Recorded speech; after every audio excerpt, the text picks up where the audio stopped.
Hi everyone, I'm Mike Levin, representative for California's 49th Congressional District, covering South Orange County and North County, San Diego. I wish I could join all of you for this great event, but I want to thank Supervisor Foley for inviting me to share a brief message. I'm incredibly grateful for the commitment you all share to advancing sustainability and protecting our planet for future generations. This work is more important than ever. We're already feeling the effects of climate change. We're having longer droughts and more extreme heat waves. Wildfires threaten our state year-round, and our coast is eroding faster than ever before due to rising sea levels and stronger storm surges. When it comes to that destructive coastal erosion, I'm doing everything I can to help our region respond. Working with local officials, we secured $9 million in federal funding for the San Clemente Shoreline Protection Project, which will restore beaches with about 250,000 cubic yards of sand. This will widen the beach to help guard the low sand corridor that runs immediately adjacent to the San Clemente coast. It will also provide safety and recreation benefits for the public. As many of you know, erosion isn't the only environmental problem on our local coast. More than 1,500 tons of nuclear waste are sitting at San Onofre, just feet from the ocean. And one of my top priorities since my first day in office has been moving the nuclear waste at San Onofre away from the region as quickly and as safely as we can. But the waste of San Onofre is really the symptom of a much larger problem. We have nowhere else in the country to put it. Fortunately, I was able to secure $40 million for the Department of Energy to restart a consent-based siting process with the goal of ultimately finding a community willing to take the nuclear waste. Just last week, the Department of Energy announced it is going to award $16 million to various communities that may be willing to host spent nuclear fuel, including the waste at San Onofre. We have much more work ahead of us to finally get the waste off of our beach, but I'm encouraged by the progress we're making in recent years, and I'm going to continue to work with local leaders, just like Supervisor Foley, to keep making progress. Finally, I have to mention the truly historic action we took in Congress last month to invest in climate action. The Inflation Reduction Act included a total of $370 billion to reduce carbon emissions 40% below 2005 levels by 2030. The bill also lowered energy costs with $9 billion in consumer home energy rebate programs, energy efficiency, clean vehicle tax credits for middle and low-income families, and so much more. That's the type of action we need to combat the climate crisis. So thank you again for everything you're doing to advance sustainability and to ensure that our children and our grandchildren inherit a healthy planet. Thanks to Supervisor Foley for all she does. Take care, everybody. He is doing incredible work, and I know that in speaking with Supervisor Bartlett, who currently represents the district where the San Onofre plant is adjacent to, and the coastal erosion impacts, she just updated me on some of the sightings issues that they're working together on. So really privileged to be able to work with Congressman Levin. Now, our next panel, again, addressing climate impacts, adaptation, and resilience. This next panel will address how the environmental threats that Orange County faces and what we can do to adapt to these threats. I'm going to ask each panelist a similar set of questions so we can get an idea of the array of challenges we face. So first, I would like to introduce and ask to come to the table Division Chief Jim Henery from the Orange County Fire Authority. Chief Henery's fire service career began in 1984 as a reserve firefighter in the Santa Ana Fire Department. He's now the division chief for that same city. Thank you, Chief, for being here. I am also pleased to introduce Dr. Chinsio-Kwong, the Chief Health Officer of our very own County of Orange Healthcare Agency. She obtained her medical degree in osteopathic medicine from Western University and completed her residency training in family medicine at Naval Hospital Camp Pendleton. Dr. Chinsio-Kwong and I have become friends over the last year because she's my go-to for all things COVID, and she's very authentic and gives us the data that we need to be able to make good decisions. I'd like to also welcome Dr. Jun Wu, who is a professor of public health at UC Irvine. Dr. Wu specializes in environmental epidemiology and exposure and environmental health disparity. She also partners with community groups on environmental equity projects. Go ahead and have a seat. And then we have Dr. Nathan Gregory, the Vice President and Chief Programs Officer of the Irvine Ranch Conservancy. He is a biodiversity expert and has worked on wildlife conservation in Hawaii, Alaska, Colorado, California, and internationally. And they're doing such amazing work. I'm so grateful to be able to partner with you with our new Fly Friendly program, where the airlines and operators can donate $4,500 a year towards their sustainable plant farm that they have at the Irvine Ranch Conservancy. That's going to help us to be able to, right here at home, grow the native plants that we can plant throughout the community. And then finally, next up is Dr. Brett Sanders, another professor from UCI, Civil and Environmental Engineering program. Dr. Sanders focuses on flooding and erosion hazards in river and coastal systems. He is an expert on coastal erosion. We're going to get to hear from him. Go ahead and have a seat. And then finally, Rick Erkeneff, president of the South Coast Water District. He is a native of Orange County and has devoted thousands of hours to promoting responsible water management, educating businesses on water conservation, and organizing hundreds of local area cleanups. I think that's where we met. Thank you. And very involved, I know, with his wife with the Surfrider Foundation. So thank you all for being here. And we're going to start with Chief Henery. Chief Henery, if you could tell us how climate action will impact Orange County when it comes to wildfires. Are we ready, seeing these changes? And if so, what are they? And what are we doing as a county, Orange County Fire Authority, with especially also in partnership with other fire departments? Chief? All right. It's working. All right, good. Well, thank you for letting me be up here and be a part of this group, and with so many distinguished individuals up here. So I appreciate that. I'm in good company. So it's obviously, you guys recognize that we no longer have a non-fire wildland season, right? In the past, when I came on the job years ago, right, we really saw wildland fires occurring, from basically about June through October, November. This year is another example. We had an emerald fire in February. We had the coastal fire in May. And so the impacts of climate change is causing our fuels to dry more and cause fires to spread rapidly and explosively, putting the community at risk as well as my firefighters. So we are seeing that on a broad base. This year alone, right, and we haven't even hit our peak fire season here in our region, right, we've lost 800 structures and 9 people have been killed, okay? And so, and in comparison to years past, this fire season has been a mild one. When I came on the job, we had fires that were wildland. If they were 5,000 or 10,000 acres, that was considered a mega fire. We're now seeing wildland fires up in the north and other areas that are going 100,000 acres, 200,000 acres. Last year we had a fire that bordered almost 1 million acres. Now, to give you an example of an acre is the size of a football field. So imagine 1 million acres, 1 million football fields burning. These fires would go for a couple of days to maybe 2 weeks. We're now seeing these fires last a month or 2 months. And so we are seeing the impacts, and they are affecting everywhere, okay? One of the questions people always ask is, what are the impacts of wildland fires in our communities, specifically in certain areas? All of our communities are being impacted by wildfire.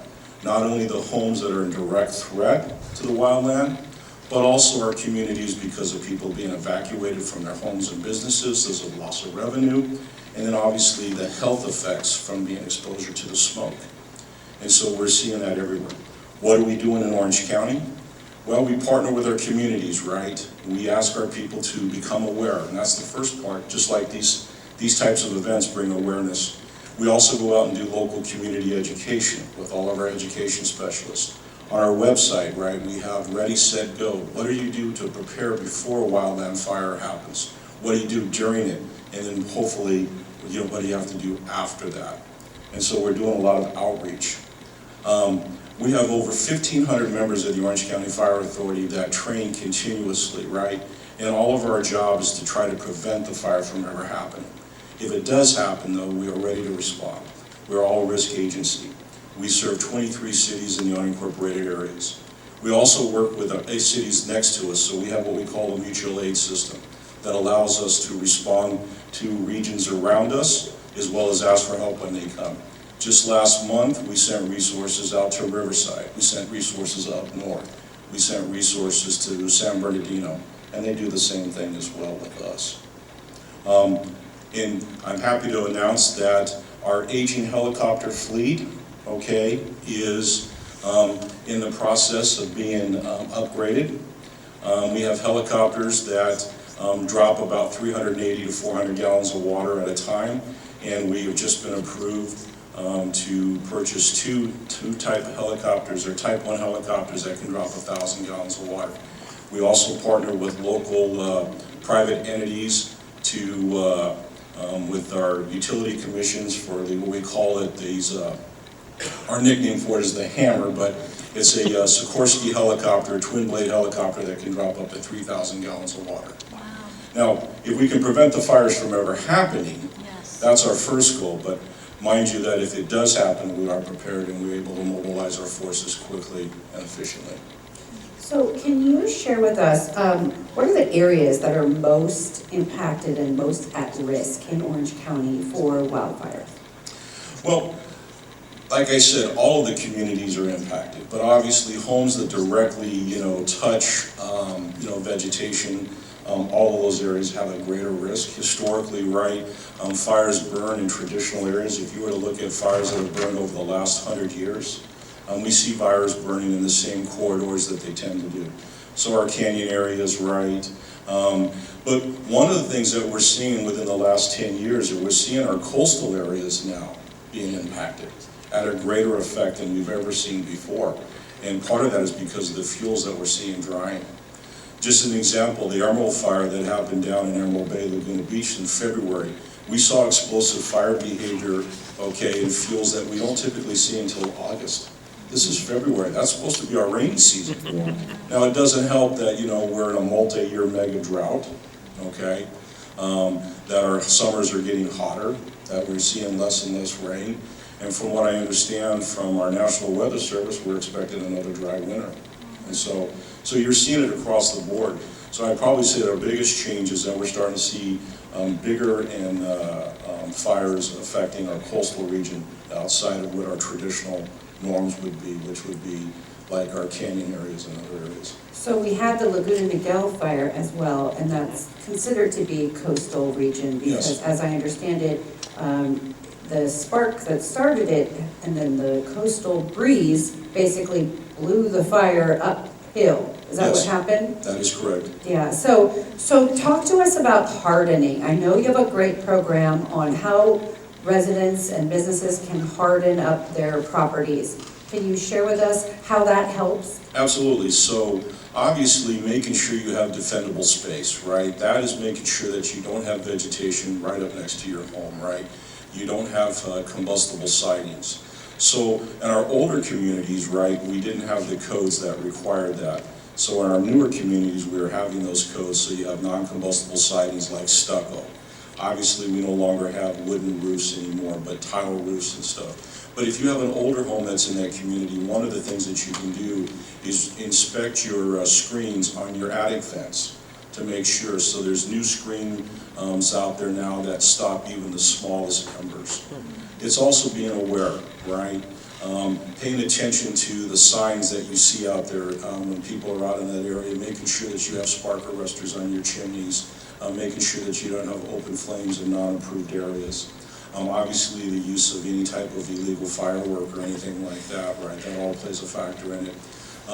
Making sure that you have a safety plan in case there is an emergency.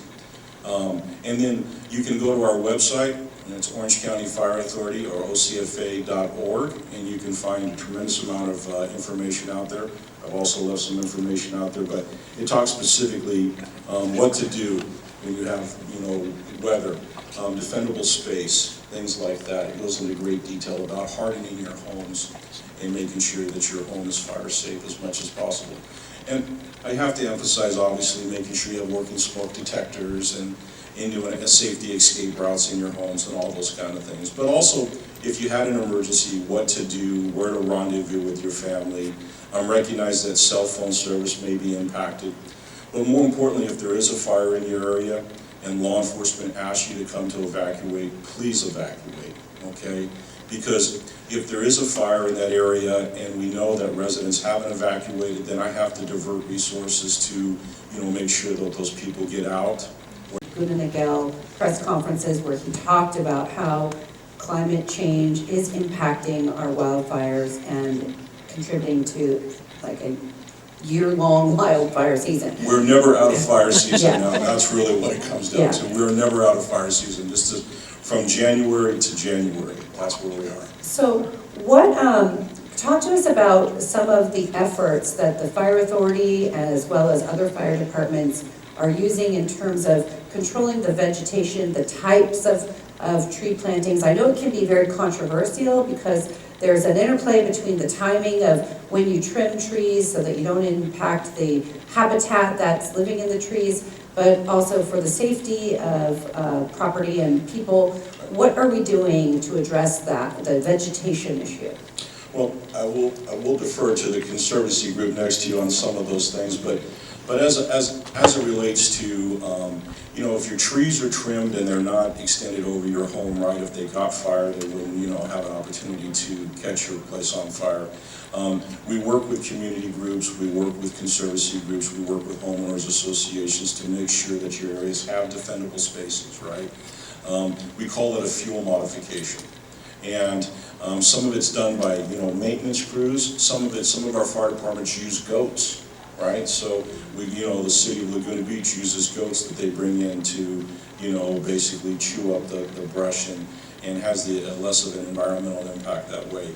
A lot of it is just awareness. We come out and do inspections. We can come out and do a home inspection. We can come out and, provide information about how to harden your homes, all those kind of things. We have a very robust prevention group that goes out and maintains our fire roads, maintains our accessibility. We have heavy equipment that we can use. We have hand crew firefighters that specialize in that. I already talked about our air resources. And we train constantly, on making sure that we're being as effective and as efficient as possible. So I hope that answered your question. Thank you so much. Could you share with the community one more time where people can get information on your website about the resources? One of the goals that I have as your county supervisor is to share with the community all of the amazing county resources, because I didn't even know until I got this job how many resources are available. Right, so for Orange County Fire Authority, if you go www.ocfa.org, okay, and right on there you'll see, all kinds of information, and not only wildland safety, but first aid safety, CPR, stop the bleed, how to keep your home from having fire, what to do in an earthquake. It just goes on and on and on. Also, you can go to your local fire station and ask them about, when do you have community fairs?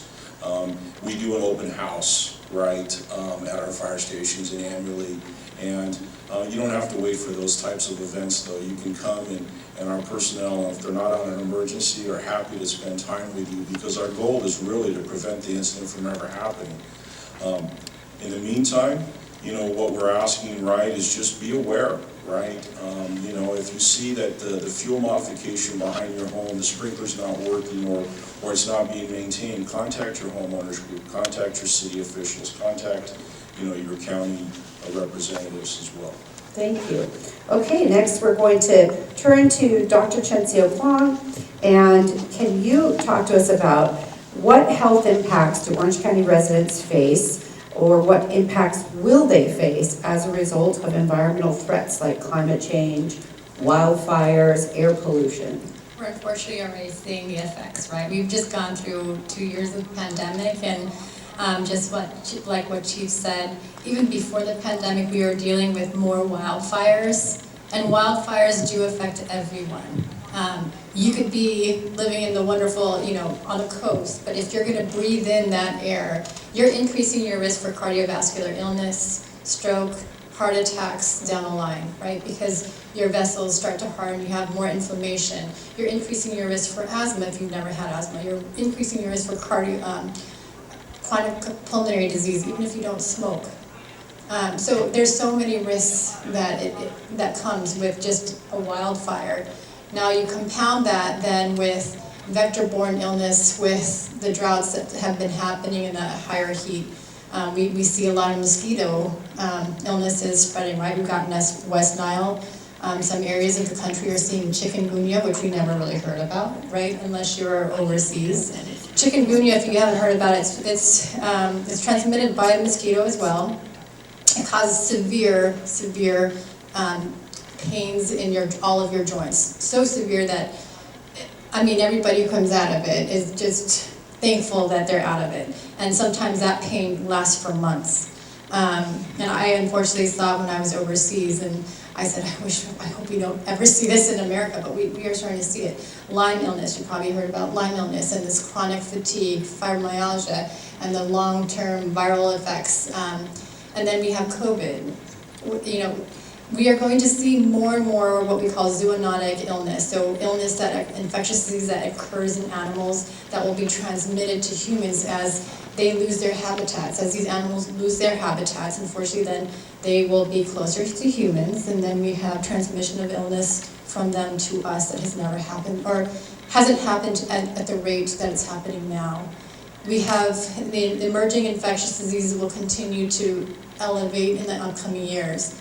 So we've got a lot ahead of us, and I think the more that we can all unite and collaborate on how we're going to address this is going to be very important. I mean, it's daunting to understand the potential impacts that we're already seeing.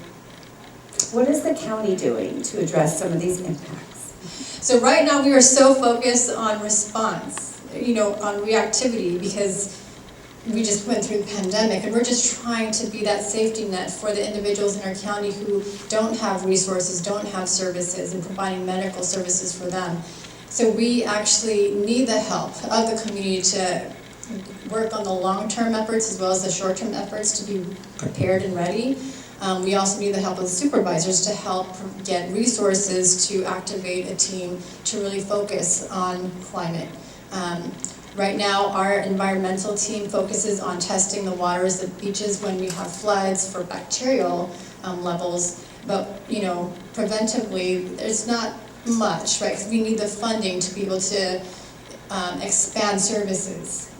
So one of the things we were talking about at the break was the role that data plays in helping us to plan for the future. Can you talk to us about where are we lacking in data in terms of environmental health, and what can we see in the future that the healthcare agency is doing to improve the data collection?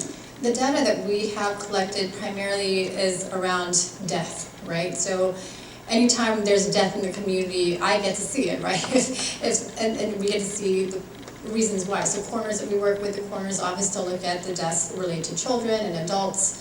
But we don't see the incidence of chronic illness, because a lot of that data is owned by the different health systems and insurance plans. So that's really difficult. I know we're also reliant on more larger CDC type information to really understand what's going on in the communities. What we did launch was the Advanced OC, which we have data there to provide information about whatever zip code you're living in, what kind of resources do you have, and what's the health of that community. And you'll see that there's a huge difference. If you live north of the 55, there's a lot more chronic conditions. There's a lot less resources. There's a lot less green space. So there is a direct impact. There's no beach. Right. So equity is going to be a huge issue as we go forward when we come to all these different emergency issues and incidents with climate change, and the haves and have-nots, and that chasm is going to grow. And we know that with all of this, with the growing numbers of illness and chronic disease, comes anxiety, depression, and also increased use of drugs. So we're going to deal with an even larger challenge with mental health. And people are going to lose jobs, and there's just so much. So I think what you're sharing is it's all interconnected, and you don't want to be the doctor of doom, but but it is all interconnected, and so we have a role to play to plan and prevent and do what we can. You can't save everyone, but you can create systems of care. We can create more open space. We had heard from Mr. Welburn about the need for open space in some of our more dense communities, our more urbanized communities. I know that's been something that when we've talked about COVID over the last 18 months, that we could see from the data we were collecting that the people who lived in areas that were closer to big open parks, places where they can get outside, the beach, that the number of cases was less than those people who were in more dense communities that didn't have a lot of places for people to go. You know, I could go in my backyard and work in my backyard and not be around people, but not everybody living in Stanton, Garden Grove, Westminster, Santa Ana has a backyard. Right. But what I can say is that we all need to be more acutely prepared. So in your neighborhoods, really become more active in understanding what the resources are, what your health system can offer, and looking out for those who are at risk. You know, our older population is very high risk for everything. I mean, when we had the heat advisory, my concern was there's going to be an older person living alone, isolated, who doesn't have access to TV or electronics to get the message. So how do we keep that person safe? How do they know where to go for a cooling center? And we know that a lot of people have been financially impacted and are not able to turn on their air conditioning or don't have air conditioning. And so they are at risk for heat injury. We did see a number of calls come through, but mostly those calls that came through for emergency transport were primarily people who were outdoors. So I think people need to be mindful when we're putting out public health messages to stay indoors and stay in cool areas, that you really need to heed that advice. When we tell you, try to be careful when there's big gatherings, there's a lot of infection that is potentially transmitted, you need to heed that advice. Yes, I mean. All right, well, thank you. We're going to move on, and we're going to talk to Dr. Wu, an epidemiologist, and you study all of this data. So if you could share with us, what are some of the health impacts for Orange County and the areas in our community and the populations that are more at risk? Thank you. So I think our panelists have already mentioned some of this health impact. So I just wanted to highlight that for instance, for wildfires, it's not just fatality, death, but also the mental health impacts, and also the smoke that will be inhaled and cause inflammation and oxidative stress, and all of this leading to a variety of the impact to people. And also, in terms of the heat waves, and the extreme heat will not just cause heat stroke, that people usually link that to fatality, to the death. But also, this heat impact can cause or worsen the existing conditions for the respiratory outcomes, for the cardiovascular outcomes, because this heat stress adds burden to your body. So therefore, there are a lot more deaths related to the heat than what you would say from the death certificate. So I really hope that our death certificate could incorporate such of this information, so we can better characterize or attribute the deaths to these environmental exposures. And in terms of all of the climate factors, they are interconnected. The heat can impact air pollution, so that under very hot days, that will lead to multiple pathways to increase, for instance, ozone, fine particulate matter concentrations in the air, because high temperature will increase the photochemistry in the air, that will generate more pollution, and also the high temperature will increase vegetation emissions of volatile organic compounds, And high temperature will also increase energy use that lead to more emissions. So those are interconnected, and those have synergistic effect, meaning that if you are exposed to one of these, maybe the risk factor is not that high, but if you are exposed to multiple factors together, then your risk would be substantially increasing. So our colleagues at USC published a paper recently to look at the heat-related mortality, and they found a substantially increased risk under high air pollution days for heat-related mortality. So I think that's very important that we are under this time with multiple risk factors going together, therefore more significantly increased risk. So in your studies, as it relates to, and I don't know if you have an answer to this question, but as it relates to Orange County specifically, have you seen anything that's unique to Orange County that's creating a risk for health impacts in Orange County that's an environmental impact? No. We usually look at either entire California or Southern California. So we may look at like by race, ethnicity, by different age groups. Generally, like depending on specific type of exposures, we say, like for instance, heat waves, the elderly population would be at higher risk. And we're also interested in pregnant women because they bear larger burden in their body. So lower socioeconomic groups, they may have higher exposure levels and they may have multiple stresses. So they are usually at higher risk, but I cannot say for because it depends on specific outcomes and specific exposures. All right, well, thank you. So now we're going to turn to Dr. Gregory. And Dr. Gregory, I know you've done a lot of work with the Irvine Ranch Conservancy and making sure that we have a really robust native farm there and protection of our open spaces. We recently had a tour of, Buck Gully, which if you haven't been there, it's in Newport Beach and it's kind of a little hidden hiking trail protecting open space. So talk to us about the work that you're doing and how it's impacting Orange County's open space and protecting our environment. Well, thank you for the invitation. We're happy to be here. We are Irvine Ranch Conservancy, a 501c3 nonprofit. We manage about 30,000 acres of open space on behalf of Orange County Parks, City of Irvine, and City of Newport Beach. We also have restoration projects and other projects that we work on throughout the county, but we are just kind of one of a network of really fantastic nonprofits that are working on the conservation challenges that we face here.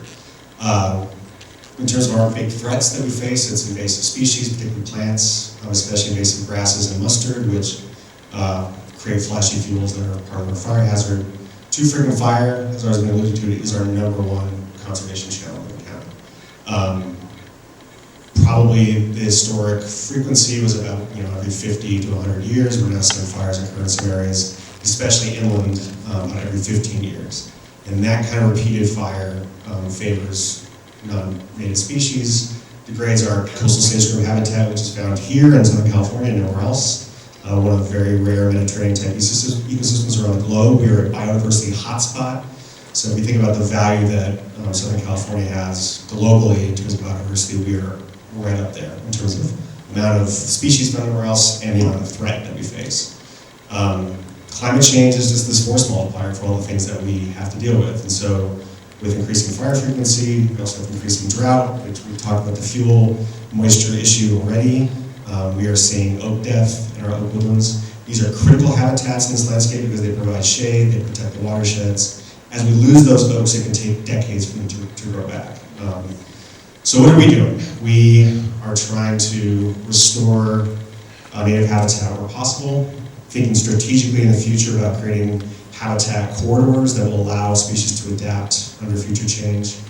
And then fire prevention is our #1 thing right now. the fuel-driven fires that do occur in the summers, we don't want any of that happening, but it's the wind-driven fires during the Santa Ana season, which is burning out, keeps getting longer and longer and longer, more severe. I've been here 6 years, and just within the area that I manage, we've had 3 major events, probably 30,000 plus acres burned. So the equivalent basically of what we manage. And so we have a volunteer-driven program called Firewatch, where we send good folks in the county out to engage with people, help them understand the risks that are present on Red Flag Day, look out for signs of early ignition. But moving forward, we are also part of a statewide group of grantees who are bringing in money to improve our capacity to do fire prevention. So we're looking at fire prevention projects aimed at road hardening, so replacing non-native flammable vegetation with native vegetation, we hope, maybe living indoor fences, things like that. Because when we see all our emissions happening on roadways and with electrical infrastructure, almost 100%. Tell us a little bit more about what that means. Sure. So we know, we've been able to map these ignition sources over time, and one kind of capacity gap that we have is better understanding of fire behavior modeling and risk within the county. But we know that along roadways, a spark off a catalytic converter can ignite a fire, and it did in 2007, San Diego fire. That's how it started. So roadways, one of our major ignition sources. Electrical infrastructure is another one. The fires we had in 2020, the first one was a transformer that blew, and then the second one was a personal generator that was started up when the grid shut down to prevent just such a thing from happening. So anything we can do to reduce the risk of ignitions within those areas, but also thinking about having people on the ground out there to look for early signs of ignition. And we're hopefully working on technologies and partnering with academics that will help us understand these dynamics better. But if we can start replacing that non-native habitat with our more resilient shrub communities in critical areas, I think we can reduce fire risk going forward. Finally, we coordinate a countywide group of stakeholders that are involved in fire prevention and management, and we're using this grant funding to start implement some of their priority projects that they've identified in the community wildfire protection plan. So I think the theme is always in Orange County is collaboration and partnership. We have a stakeholder network unlike any I've ever experienced anywhere, and I've been a lot of places, and I think it's probably unique potentially to the country. In terms of the complexity, but also the degree of collaboration. And I think that is something to really think about as we look forward to how we address this threat. That's great. Now, talk to us just real briefly, because we know we look out at these open spaces that are being cared for by you and others, and it looks to the untrained eye as it's a lot of brush that could ignite at any time. But you all are doing a lot of work to replace plants that might not be native with plants that are more native and also that have some kind of a moisture protection. So one that comes to mind is the pink lemonade, what is it called? The pink lemonade berry tree. Yes. Talk to us about the kind of the native plants that actually look like they're dry, but they actually have some kind of moisture protection embedded in the plant structure. Well, our native plants are adapted to seasonal drought, and they certainly do get dry and they look dry. But a shrub species is going to be more resistant to catching on fire than an invasive grass, for instance. And so reducing those fuel loads in critical areas is really important. And then there's certain shrubs that do stay green all year round because they're resilient and adapted to this area. So, and things like oak trees that are very resistant to being flammable, could create natural ember fences, and keeping those in places intact is really important. Not only that, but it shades out, areas where the invasive grasses can invade, and if they start burning, then they can get in, and you can see trees burning and stuff too. So it's really this encouraging this native growth and establish a system that, while granted they have evolved to burn, they're much more resilient and resistant than non-native vegetation. And so for people at their homes, people who live in these areas that are adjacent to big open space, what would you recommend? So around the open spaces, there are fuel management activities that happen every year, and that's done by Orange County Fire Authority and others, and so that's reducing just fuel loads generally. But where there's an opportunity, there are resources out there that have lists of acceptable plant species. We've been working to develop a list of natives that could be used in sort of creating habitat value within those fuel modification zones. And we certainly, for all kinds of reasons, I'm lucky enough I rent a house with this wonderful native garden, and if there's opportunities and there are great resources and nurseries within the county to do native landscaping. And so putting in shrubs, things that has habitat value, but it also helps you with your water savings and other kind of things. And it's the same thing can happen on the edge of the open space and create that additional buffer of protection against wildfire. And one last question, so it's more of a request. Tell us about the native plant farm and how people can go visit. Sure, yeah, so for everything I'm talking about, our company has its own volunteer program, so we train volunteers to lead those sunlit activities ranging from recreation to stewardship. We also help coordinate across the county. Let'sGoOutside.org has a whole list of all kinds of things that are open to the public. We also really encourage people to get involved in fitting lights and pull up some slides. Who doesn't like a shot of our beautiful Orange County coast? And you might think this is a shot of somewhere along the Big Sur or some central coast, but this was taken just last weekend from Crystal Cove. Beautiful, beautiful morning at Crystal Cove at Pelican Point. Next slide, please. So, the beaches are a resource for everyone. Beaches attract tens of millions of people every year from across California and beyond. So they're also integral to Orange County's identity, surfing identity, or beach culture identity. Beaches contribute to a $10 billion Orange County tourism economy, and they provide protection for housing, for transportation infrastructure, for water resources infrastructure, for energy infrastructure. Beaches also protect our natural resources. Beaches protect our coastal wetlands from damaging and erosive waves. Next slides. So what we've been doing is sort of studying how beaches are changing over time, because what we found is that a lot of coastal erosion challenges are cropping up all across the county, and there's no data to get a systems viewpoint of what's going on. Where did this come from? Why is this happening? And so our team put together a data set from many different aerial photos of beaches that show us how things have changed over time. This is a photo of Newport Pier from 1938 on the left. And look how wide that beach was. Who knows why that beach is so wide? Well, it was because we just dug out Newport Harbor. We took all the sand, we put it on the coast, and we artificially widened our beaches. And that was ideally timed to grow a tourist economy. So our tourist economy at the beach did not grow by chance. It was planned, it was strategic, and that was part of how we adapted here in Orange County. Next slide. Next slide shows part of Dana Point. So Dana Point in 1938, you can see the waves coming in from the west and sweeping along and reaching what's now San Juan Creek Outlet.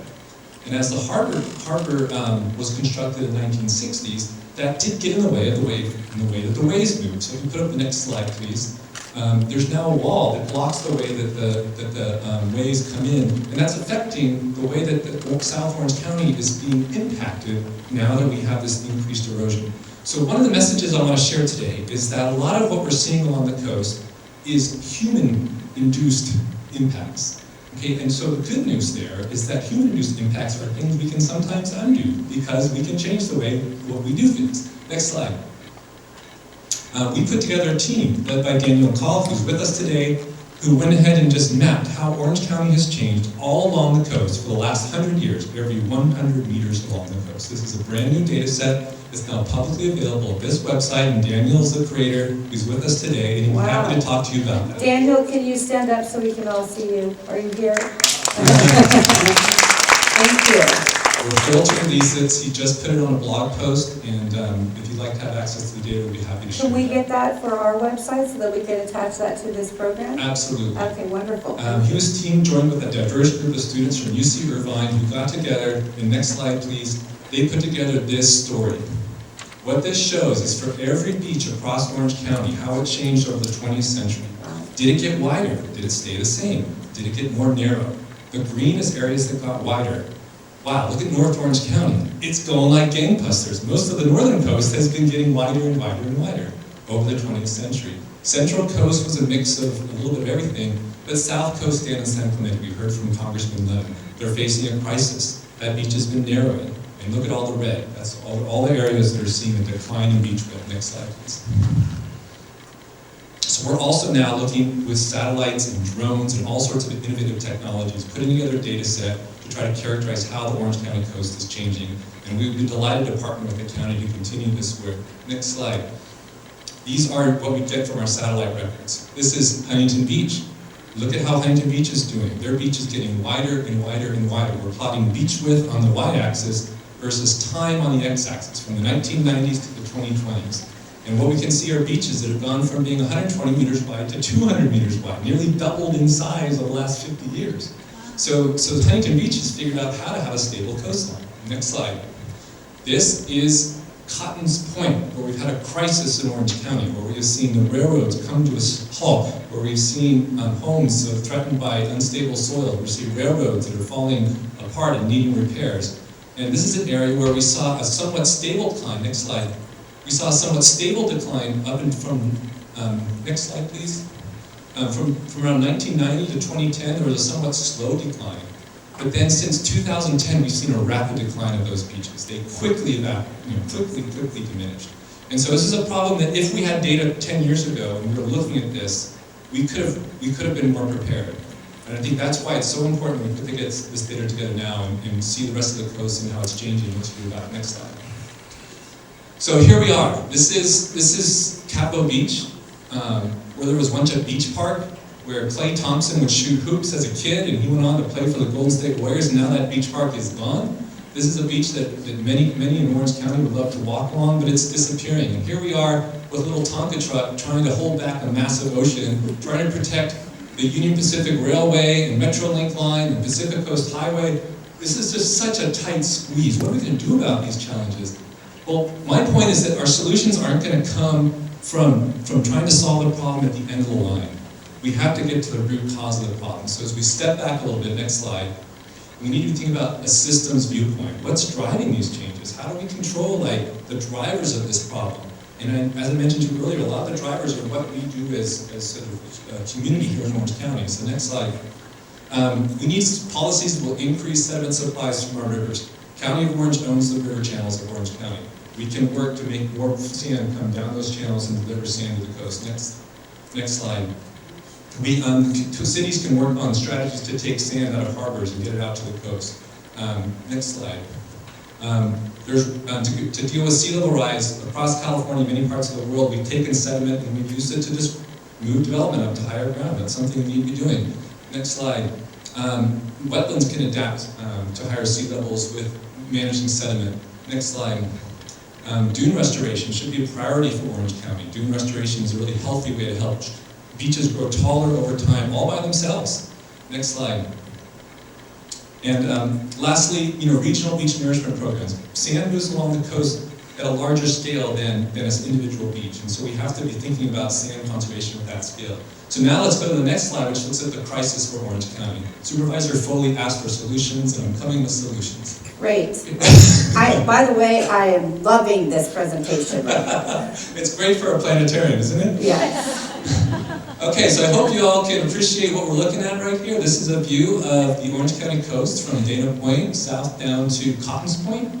The first thing I'll point out here, next slide, is that waves historically move sand in that direction.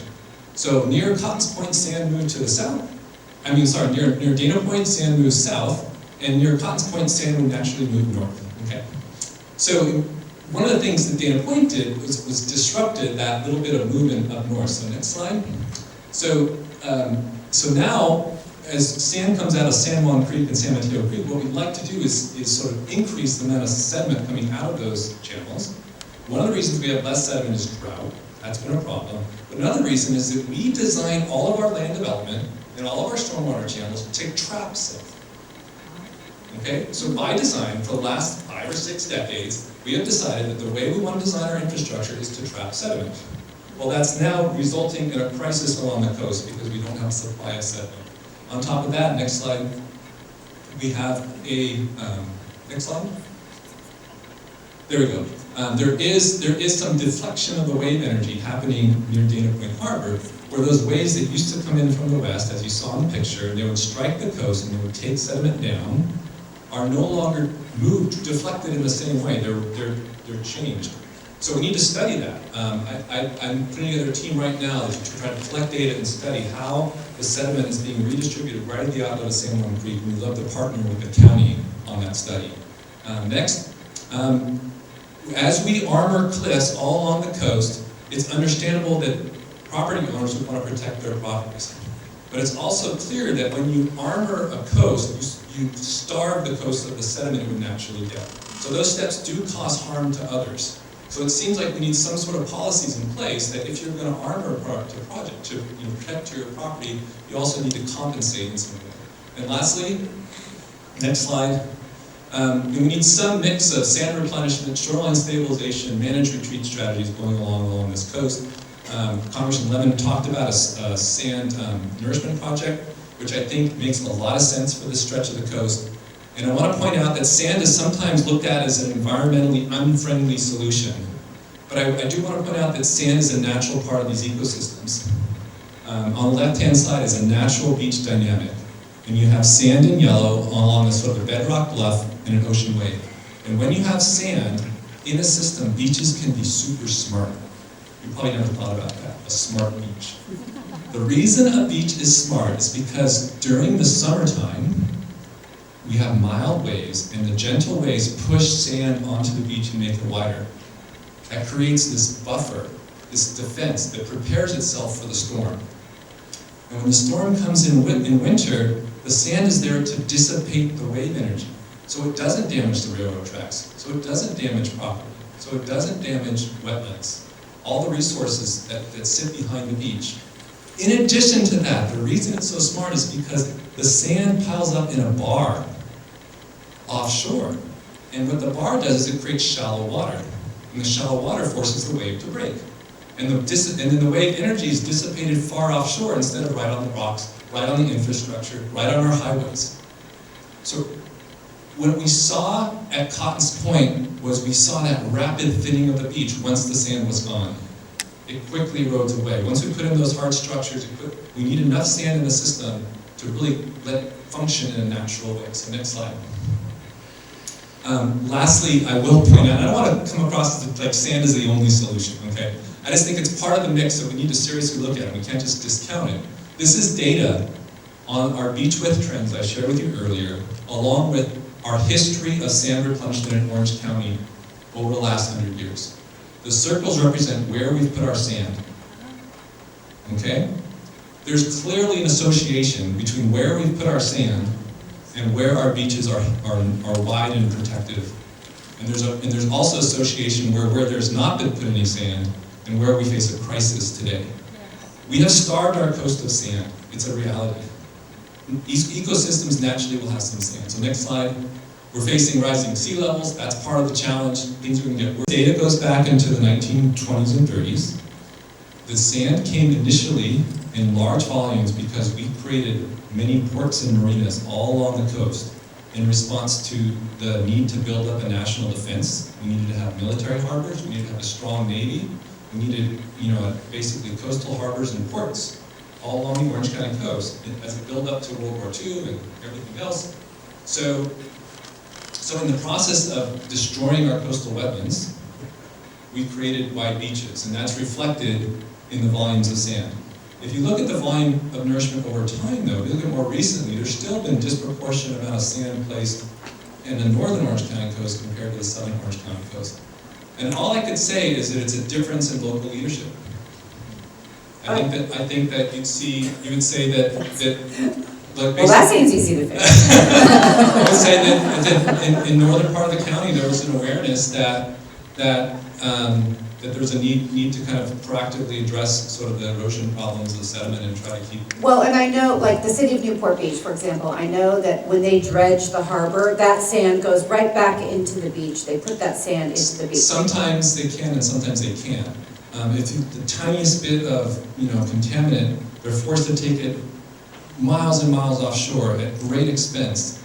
And there's very few cases where it's actually feasible to take the sand from the harbor and put it right on the beach. So that's one of the areas where we need help with so-called cutting green tape. Right. We need to rethink some of the trade-offs in terms of environmental risks versus losing your beach. Well, and then the Army Corps of Engineer, when I first joined the Board of Supervisors last year, one of the top priorities for our legislative priorities that cycle was the sand replenishment. And what we learned was that the Army Corps of Engineers had a regular system of replenishing the sand, every 5 or 6 years. And then that stopped for about 11 years. And because of that gap, we're now behind. Because as I understand it, you'll know better than I, that let's say the smallest little circles over there on the more northern end, that looks like Seal Beach area.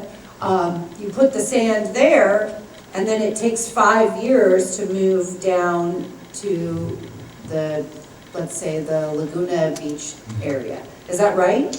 So yes and no. Part one, Army Corps plays a leadership role as a federal agency in managing all sediment projects. So part of the challenge you face in managing a coast and trying to get access to federal funds is working your way through the Army Corps bureaucracy. So that is true. There's also a local funding match to make these projects happen, and I think that's why I think one of the cycles was skipped in terms of the beach nourishment. There were some challenges with the local funding match. But in general, this partnership between local and federal government is kind of the way we address a lot of flooding and erosion challenges in the United States. And in principle, the theory is that, in the physics, is that when sand is added at Seal Beach, or not Seal Beach, but at Sunset Beach, just south of it, yes.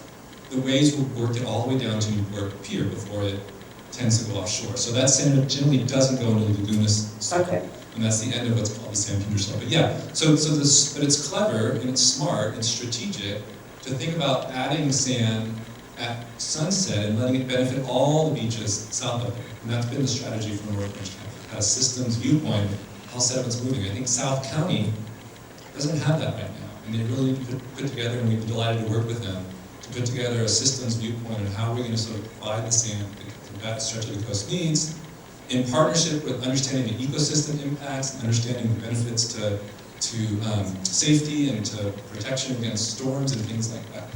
So is there a way to dump sand at the edge there of Laguna and the northern part of Laguna Beach that would then have the same impact as what's happening with the Sunset Beach to Newport Beach? Is there a way to do that? The way to do it is, you may notice that we call this North Orange County, Central Orange County, and South Orange County. We did that because each of those is a separate zone where sand is sort of moves. We don't see much sand from North OC going into Central OC. And we don't see much sand from Central OC going into South OC. So what you want to do is think about it as those are the regions where we need to manage the problem. And I'll just point out that I think the county is in a unique position to provide leadership of this challenge.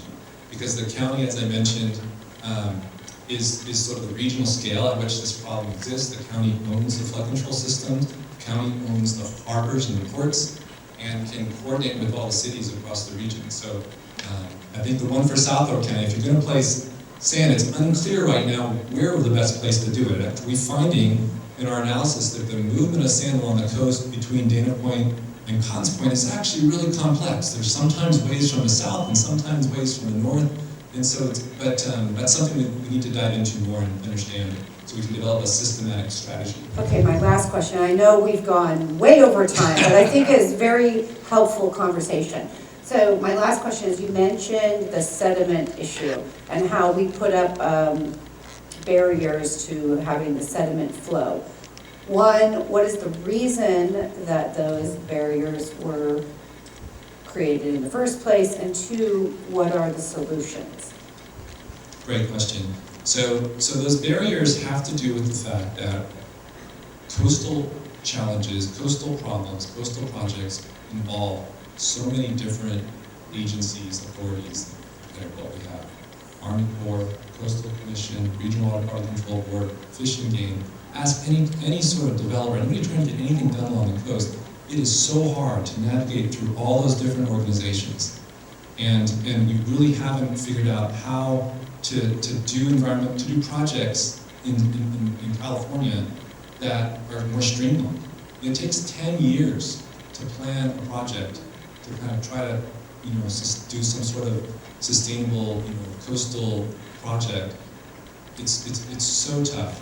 So I guess it's a problem of the way U.S. government works. We have federal, we have state, we have local, we have all these different interactions, and they just haven't figured out yet. And we look to leaders like you to figure out how do we streamline that process so that we can innovate more and sort of navigate that process better. Okay, a follow-up question, because the issue I really want to find out about, I agree with you, but the sediment, why did we have some rule somewhere in time that says we have to build our homes and our flood channels, et cetera, to prevent sediment from moving towards the...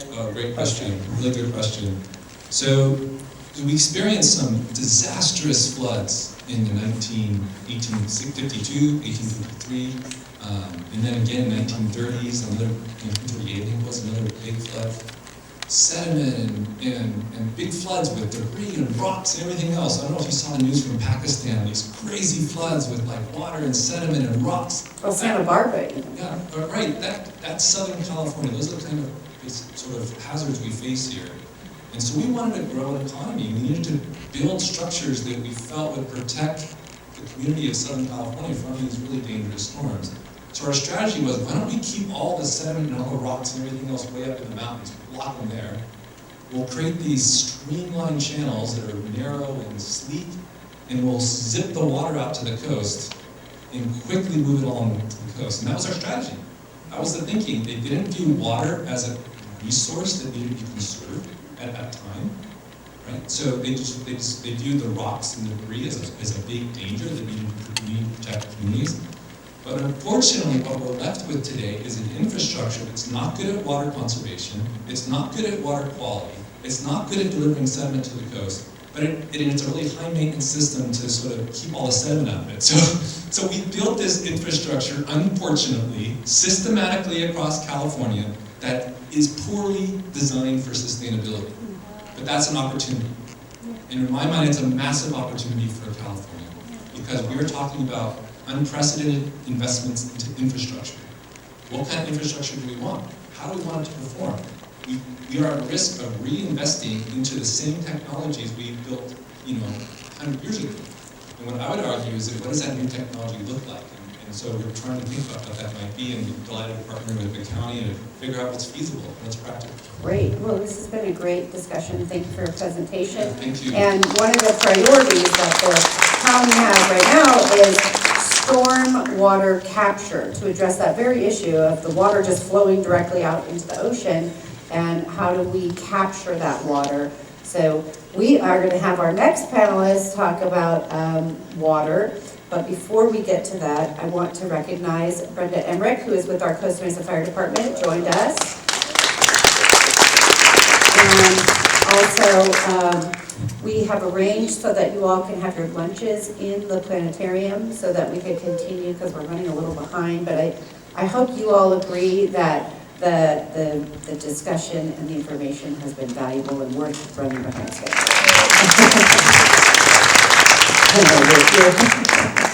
Okay.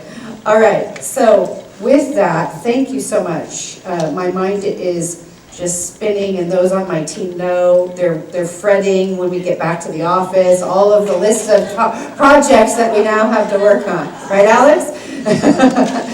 Okay. Yeah, the trouble with us hosting these kinds of forums and us going out into the community is I always get ideas. Okay, so next we have Rick Erkeneff, and we are so grateful to have you join us today. He is with the South Coast Water District. So my question to you is, how is climate change impacting or expected to impact Orange about it? Now you just turn it off. Well, I'd like to comment on the last presentation. Being an Orange County native and a surfer from South Orange County, my whole growing up, I have a lot of opinions, and they match pretty much with what you're working on. So whatever panel gets put forth, please include me as a volunteer on that. I'd love to contribute some of what I've seen in my 50 years living in South Orange County. First thing to know about Orange County water, well, there's two things. So water and wastewater. So as soon as you turn on your tap... I'm going to pause you for just 1 second. Sure. Okay. So we do have some of our firefighters from Costa Mesa that have joined us. Thank you all for being here. We know you're an important part of protecting our community. Let's give a big shout out to them. Okay. Sorry, Rick. No, that's fine. I absolutely respect the blue. So thank you for being here. So water and wastewater are intrinsically linked together. Here in South Orange County, or excuse me, in Orange County, we have a few different sources of our water. Of course, we've got our state water project, which the water comes down from the Bay Delta through the California Aqueduct. We also have the Colorado River Aqueduct, which brings water in from Lake Mead, which is basically the Rocky Mountains. And then we have our local Santa Ana River. And then we also have a very robust, in some areas, of recycling water. Now, Orange County, much like that map, is effectively split into two. So from about Lagoon Beach south is a completely different ecosystem. It's different watersheds.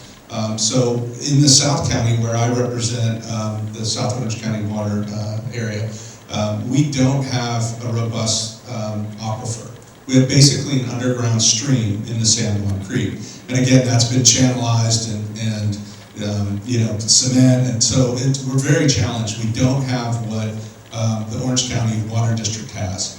Or even Costa Mesa water, we have reclaimed water right here in the city. Yeah, so again, so there's multiple sources for water. You mentioned reclaimed water, the purple pipe. So in the 70s, a lot of areas, especially here in in Orange County, got switched on to recycling water for irrigation. So it's not potable water, but it's for irrigating you know, parks and that type of stuff. So again, it's very different in Orange County. You're going to be hopefully representing South Orange County, and again, very, very different subset of circumstances for water supply and how water is used. And so, are there threats to our water supply right now? And if so, what are they? Well, there are many threats. Climate obviously is the major threat. You know, you hear about snowpack. And so recently we had 85% snowpack and everybody's all woo-hoo. Well, because the climate is so dry, that snowpack doesn't convert into potable water. So we went from 85% snowpack to just 35% makes it into our system because our ground, our ocean, everything is so dry that our environment, just the trans-evaporation happens. So, you know, when you hear of last December having one of the wettest months on record, then we follow it up with January and February, the driest months. So again, that really alludes to climate change. We have these incredible swings where our system built in the 30s, 40s, 50s, 60s was based on those years of hydrology. And now that's all out the window. It's completely changed because we have warmer storms that don't come in the form of snowpack, and they come really quickly and a lot, and we don't have any way to capture the storm water, and then we have these extended periods of dry. So there's often a discussion in California about decentralized water system. In California, we have this decentralized water system. Just here in Orange County, we've got multiple agencies that are responsible for our water. And that becomes a barrier to addressing the lack of water that might be available to some communities. Are there any impacts in Orange County related to a decentralization of the water supply? Well, much like the grand jury came out with a report to kind of consolidate the water system, and I think there's pluses and minuses to that. Our agency, for the most part, was against most of what they've put out. And I can just kind of make the analogy of if you live in Newport Beach or Costa Mesa or Laguna Beach, you know, you rely on your city to provide all the services that you want. Would you want all of Orange County to be under one city group? So, you know, the water systems were formed. The city of Dana Point was formed officially in 1989, so was Laguna Niguel. So the systems that were built upon the geography of the area, and the special districts, which I'm elected to one of the boards down there, was formed in 1932. And so we've operated, built our whole system, and so, you know, would you want somebody to come and kind of wipe that away, take all our reserves and maybe put the reserves into some other aspect of the city? You know, I would say the answer is no, because if we're operating in a net positive way, why would you change something that's broken? So you think the decentralization is working? Is that your, Yeah. and I mean, I'm interested more in, like, there's different needs depending on the different areas. Some areas are more dense, so they have a more increased water supply. I know in South County, there's some discussion about a desalination plant that might provide more water. Do you have any thoughts on that? Is that Yeah, good? some Bad? pretty big thoughts on Okay. that. I'm the board president for South Orange County, for South Coast Water District. We're the lead agency on developing that desalination plant. I know up here in North Orange County, as soon as you say desal, folks show up with pitchforks and that, which is great because honestly, the desalination effort that was planned for Huntington Beach was a terrible project. That project would only have provided about 6% of the water supply for North Orange County. In the last drought, when the governor said everybody needs to cut back 20%, we proved that we could conserve our way out of needing that 6%. Then Poseidon changed their voice and said, well, we'll do replenishment in the Santa Ana River Basin. Well, you can buy that water for about $500 an acre foot, not $2,500 an acre foot. So, recharging the Santa Ana Basin with desalination water would have been a mistake. So what's the difference for the South County desal? Well, so the South County desal, the Doheny desal as we affectionately call it, if you look at the environmental concerns, nothing else, just the environmental concern, as a three-legged stool. So the first leg of the stool is slant wells. So we are, for the California Coastal Commission, the ocean plan, we are planning on putting 1,000-foot wells that are under the seafloor. They don't take in any fish larvae, any sea life whatsoever. In fact, it's a pre-treatment because the water is screened through the sediments. The second leg of that environmental stool is we have brine blending. So for every gallon of product water you have from desalination, you have a gallon of salty saline water. So that water is going to be blended in the outfall for the sewer system, and by the time that water reaches the ocean 2 miles out, it'll be at least less than the salinity of the ocean, and we've already got a permit on that. In October, we're going in front of the California Coastal Commission for our big permit, and we're looking pretty darn good for that. The third leg of the stool is the energy, and again, it's really hard to mitigate away from the energy. However, I made the motion and it was approved 5-0 to be a carbon neutral project for the Doheny desal. Now, it will cost more, and I think that folks need to understand when we talk about sustainability, when we talk about things of the nature of this event, it doesn't mean it's going to cost less. And so, in South Orange County, the folks that live there, me being one homeowner, we can afford the water. It's about $2.50 more per month on your bill. It's less than a cup of coffee at Starbucks. So for me, for folks to pay a little bit more, but then have the sustainability again, because in South Orange County, we import 85% of our water. That means we're taking water from some other environment and not even caring about that, right? There's lawns, there's grass in the parkways. Our agency is all about giving rebates to, tear out your lawn and put in native species. Our headquarters, we had a renovation on a 1930s reservoir, and I said, you know what? When we re-landscape this, let's be all native species. So I wear a hat with the Surfrider Foundation, and we have ocean-friendly gardens. So our agency hired a person to come in and completely put in a native species butterfly garden. And I'm telling you, within a week and a half, 2 weeks after everything was planted, the butterflies showed up. It was amazing. And we've had tours and we do seminars about planting native species and how important having those pathways for native habitat for butterflies, birds, and the like. So. Wonderful. Well, thank you for updating us on that. I think it's really important to share the differences between the two projects, and I would be interested, not for right now, unless you already have an opinion, Dr. Sanders, how is that project going to maybe be an opportunity for sand? Maybe there's a way to gather the sand when they're drilling the wells. Well, I can tell you the mitigation, and I've been beating this drum from day one, the mitigation is going to stay in the state park. And interestingly enough, you talk about mismanagement of sediments in South Orange County. Again, the city of Dana Point was only officially formed in 1989. The city of Dana Point manages this much of the beaches, 0. So some places like Huntington and other places the city manages.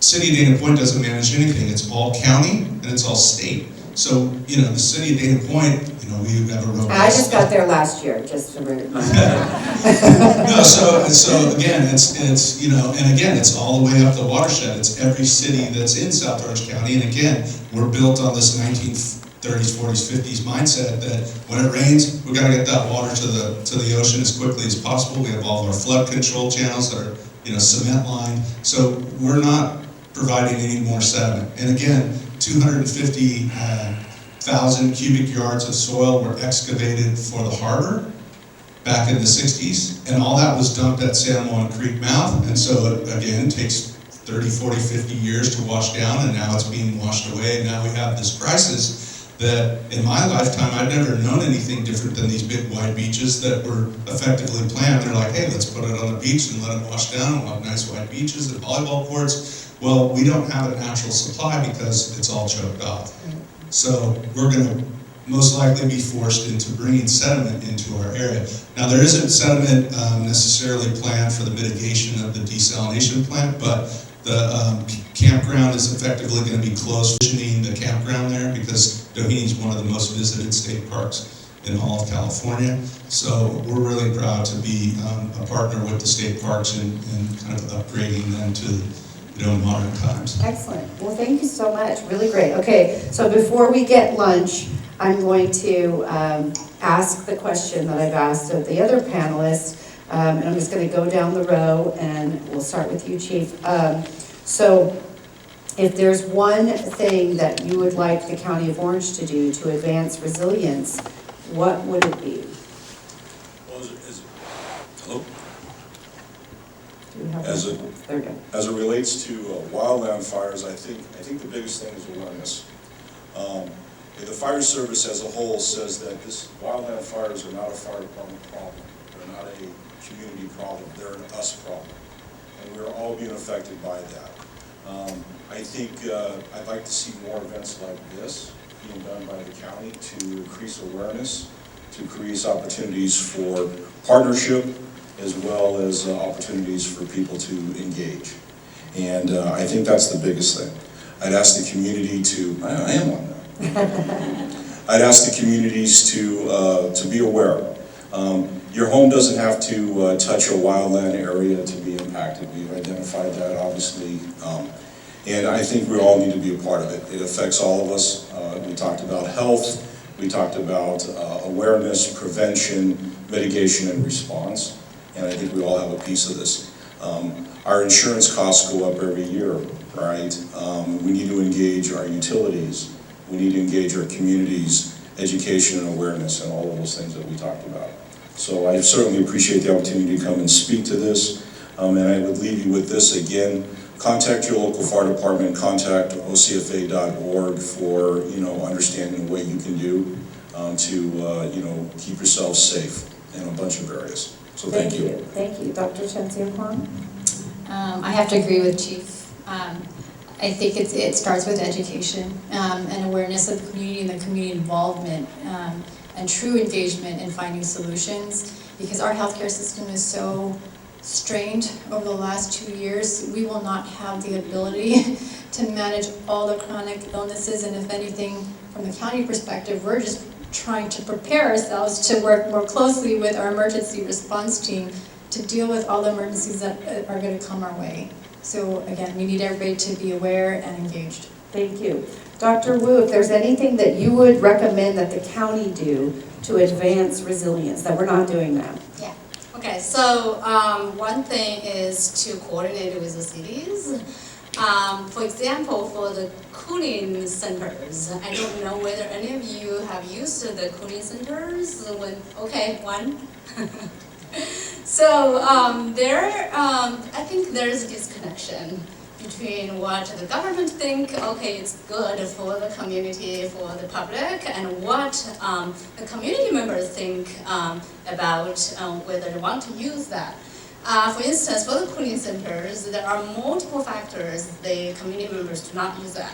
First, that they think that the risk of heat waves is somebody else. It's the elderly population, it's the people with illness, it's not me. And also, I have been living in this area for a long time, so I'm adapted to the climate. So that's one thing. The other thing is that they think that the cooling centers are for somebody, homeless people or elderly population, and they don't have anything to do with it. And this stigma that they don't belong or they don't want to go there and somewhere which they are not familiar with. And then third is that a lot of people who have low income, some people like in Santa Ana, transportation could be an issue. Even though they want to go, they don't, have the access to the cooling centers. And then fourth is that people, have the disability, they cannot go, or they have, someone to take care of at home, they cannot go, and they don't want to leave their pets at home. So it's just a variety of reasons that they don't use the cooling centers. The other thing is that I looked at the cooling center operation plan for Santa Ana this year. There are 2 to 9 cooling centers being in operation, depending on which days. And then they use senior centers, libraries, and maybe some other public places. But the hours of operation is, it differed a lot. And for the senior centers, it ends at 2 p.m. So how would you do with that early ending time, and how are you going to go from one place to another under the very hot weather outside? And this year we encountered an additional problem that our hottest time was on a holiday. That hugely affects the operations of things like libraries, need to be part of. Great Senior point. centers are almost always staffed by huge amounts of volunteers. Those people are not coming to help the senior center on holidays. That's a good point. That's a good point. Yeah, for the, And the hours were totally different because it was on holiday. And so for people to get timely, accurate information, especially if they have to get on a bus or a walk to go to For our vulnerable neighbors.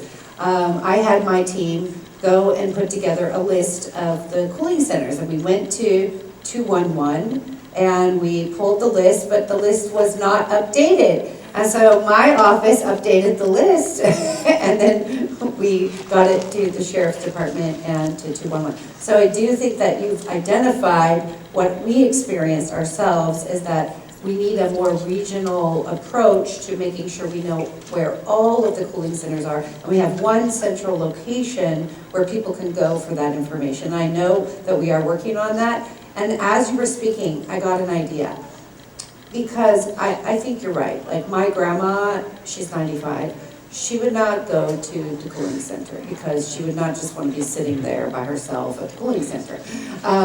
But maybe what we need to do is we need to offer programming during those hot days when we're going to have a cooling center, have a program, and then people come to the program so that they're not feeling like they're there just to be sitting in a room, sort of with a bunch of chairs. So something to think about. But thank you so much. yeah, I want to also add that the program similar to that, like you can use existing resources like a movie theater. Right. Work with some other programs there already.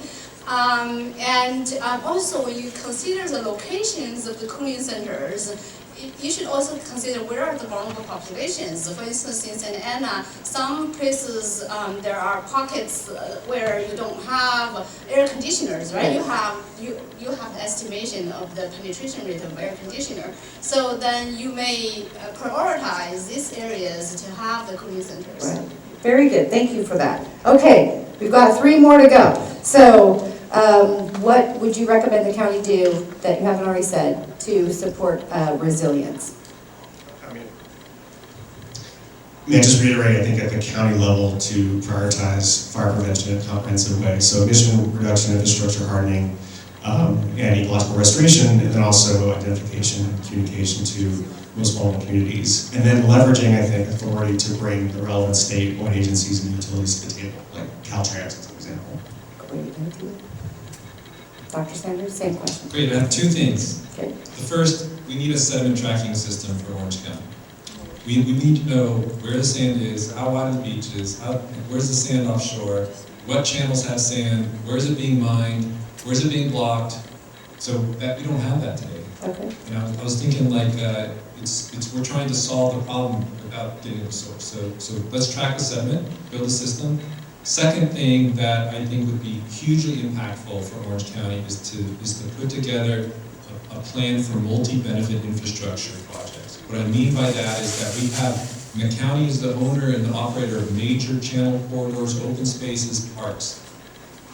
Are we using those systems most effectively for water conservation, for air quality, for cooling, for green space, for ecosystems?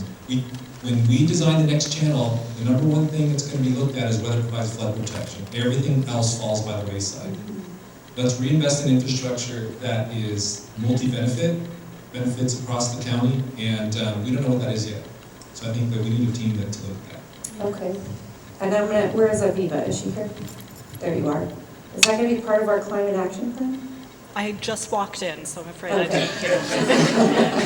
Just say yes. I will watch. Yeah. I will Just say yes. I will be watching the full recording afterward and compiling all the suggestions. Okay. Rick, final comment, and then we have our Sure. next Question. speaker. Who here in the audience lives in South Orange County? Oh, Oh, gosh, wow. quite a few people. Wow. Good. Okay, well, I was going to say we need to do this down south. Well, we should. We should, yes. Because again, I believe that the county really is, two different places, really. Laguna Beach South is so much different ecologically, financially, all the different things. This is the first I'm hearing of the cooling center. I would be surprised if there's multiple cooling centers in South Orange County. But I think that, when we look, though, at... Laguna Woods has cooling centers. Yeah, okay. So, but when we look at water supply and different things, the county is very much, very, very different. And so your task is going to be trying to tie a bow on this and get it all done. And I hope that, I know we're not supposed to talk about elections, but I hope... Yeah, let's not talk about that. You're going to get me in trouble. But, so we're not talking about that. But just know that South Orange County and North Orange County are very, very different places for a variety of reasons. And water supply and that is very much important. All right, thank you. Well, thank you so much for this amazing panel. I think we learned a lot today. And again, once we get this up on our website, if you want to share this with others, especially if there's any college professors or teachers in the room, really important information. Now, I know everyone's hungry, but before we break for lunch, because we're running a little bit behind schedule, we are going to move to our Congresswoman, and she's just arrived, and she's going to give us an update. So I'm going to move over here for a minute.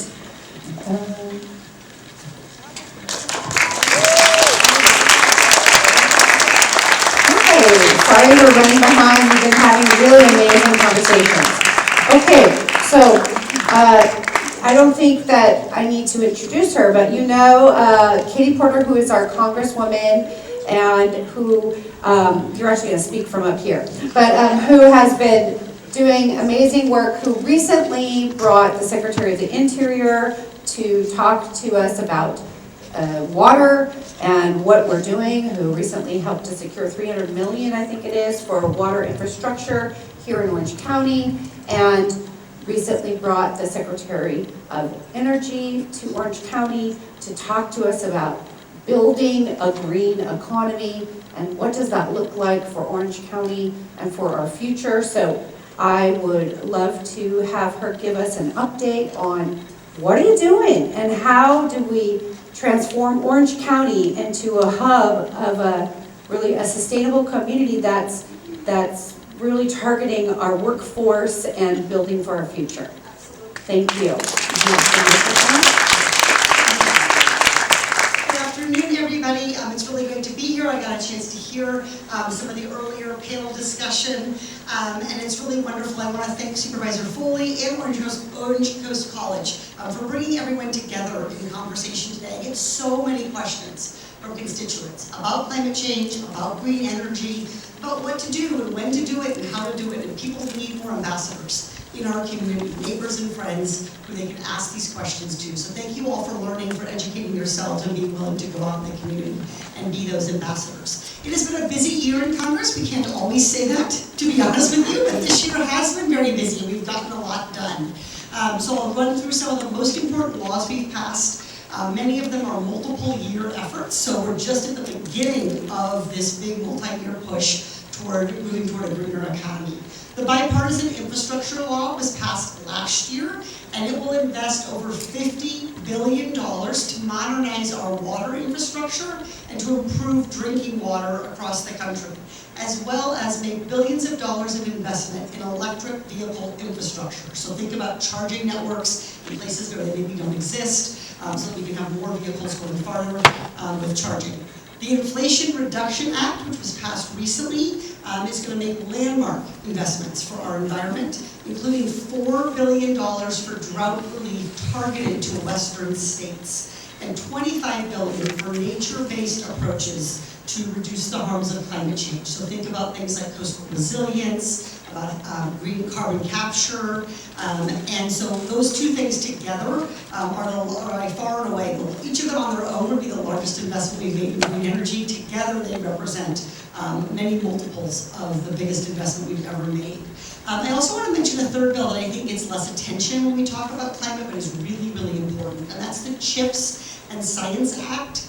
And what that does is make sure that the United States returns to being the world's leader in manufacturing semiconductors. And not only is that about creating good, high-paying jobs here for working people, but it's also that we need semiconductors and a steady supply of them in order to be able to have electrification, to pilot electric vehicles, to have renewable energy appliances work. All of this works on, a lot of this requires computers and things inside it, so building those semiconductors here and having that steady stream is going to make a big difference in our ability to meet the green energy needs of the future. As we all know, it seems like it just happened because it kind of did yesterday. We've had a lot of heat waves in California, and we had one of the longest and hottest on record a few weeks ago. I had to move my family one night. We had to leave the house because it was so hot. It was 96 degrees inside my home upstairs because, like many Orange County families, I don't have air conditioning. And so on top of that, we've had recent wildfires, and I'm sure most recently you remember the fire that we had in Laguna Beach. So with each heat wave, with each storm, with each wildfire, with each drought incident, we are really reminded of the threat of climate change. But it's also a potential, it's also an opportunity. And so our nation is finally investing in the resources that we need to take action, not only to slow and hopefully stop climate change, but also to build the kind of economy that can power America for generations to come. Climate change is an enormous strain on our electrical grid. So one of the ways that we can reduce the stress on our grid and save money is by improving the energy efficiency of our homes. And I also want to talk a little bit about how the Inflation Reduction Act does this specifically. What this law does is it will allow families to get tax credits for two major kinds of energy changes. One is for energy efficient products in their home. So this is better windows, insulation, water heaters, and heating and cooling systems. I didn't get this at first when I heard about a heat pump. I thought that's the last thing I need. I'm so hot in my house.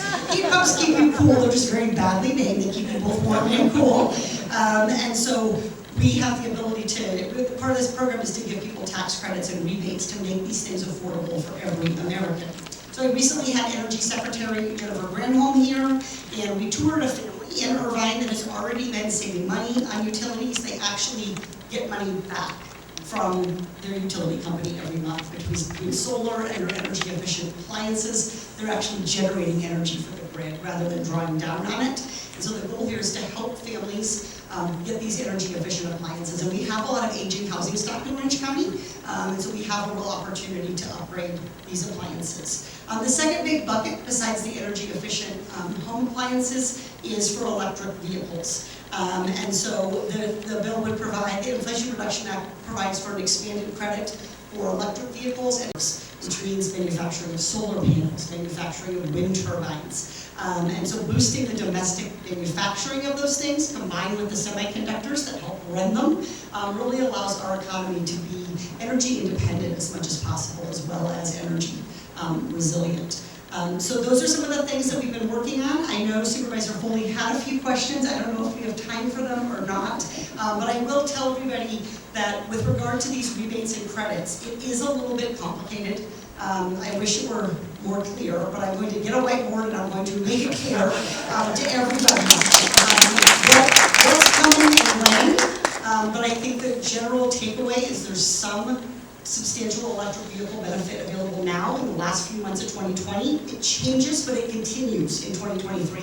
So if you're thinking of, say, getting rid of your minivan, not that I know anyone in that situation, but if you're thinking of someday not having to drive a minivan around, and you're thinking about an electric vehicle, opportunities now, opportunities going to continue. On the energy efficient appliances, there are some benefits now, but I think the biggest benefits to most people, particularly to low and moderate income folks, are going to come in 2023, and our staff will be putting out information about that and helping people learn exactly what their choices are and how to afford them. Okay, this is excellent. And you know, I think that we talked earlier about how it's expensive to go green. And thank you for recognizing that and working on ways that families can actually go green. I shared a story about how my grandma and my mom, we built them this accessory dwelling unit. My mom wanted it to be all electric, but it's very hard to get an electric stove. It takes a long time and it's expensive. So I think the tax credits are really important to that. So they go into effect 2023? They go into effect 2023, so there are rules being written that detail exactly how they work. Some of these things are rebates, meaning that you get them at point of purchase, and some of them are credits. That adds a little bit to the confusion, but the bottom line here is for low to moderate income families, people eligible of 150% of median income, it's up to $8,000. In electrical, in credits for energy efficient appliances. So for a number of families, some of these things will work out to be actually free. The other thing I was going to mention is, as part of the Secretary of Energy being here, I learned, and I did not know, that Irvine, who knew, is like the appliance showcase of America. So when they train appliance salespeople on how things work and what the features are, those showrooms are here.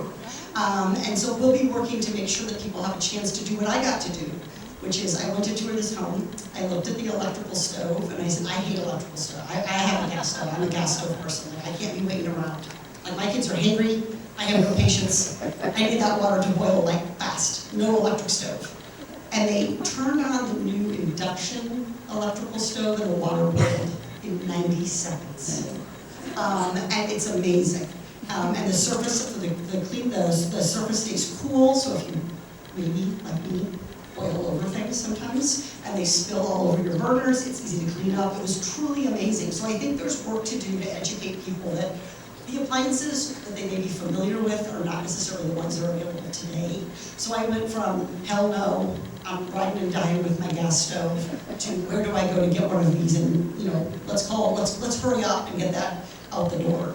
So I think there is a big education, but we have the resources. The exciting thing for Orange County is we have the people and the resources and the tools to get the word out and to show people what's possible. And with these tax credits, we're going to be able to make sure every family can make those decisions and every family has access to this. So I think we've learned our lesson from the adoption of electric vehicles, which started at higher income and has been working its way down.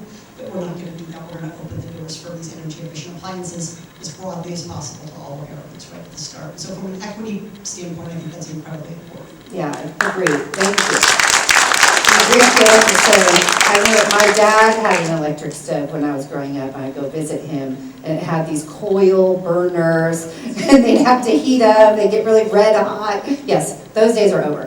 But thank you, Congresswoman, and you already answered my second question, so I don't have to ask it. But really appreciate the work you're doing, and for you, I know you're very busy, so thanks for taking time. If you wouldn't mind, we're going to get a picture with our panelists, and then we're going to take a break for lunch. Please do visit the booths out front and write your ideas on our poster boards, because we really do want to hear from you about ways that we can create a more green economy here in Orange County and a more sustainable future. So thank you so much. Thank you.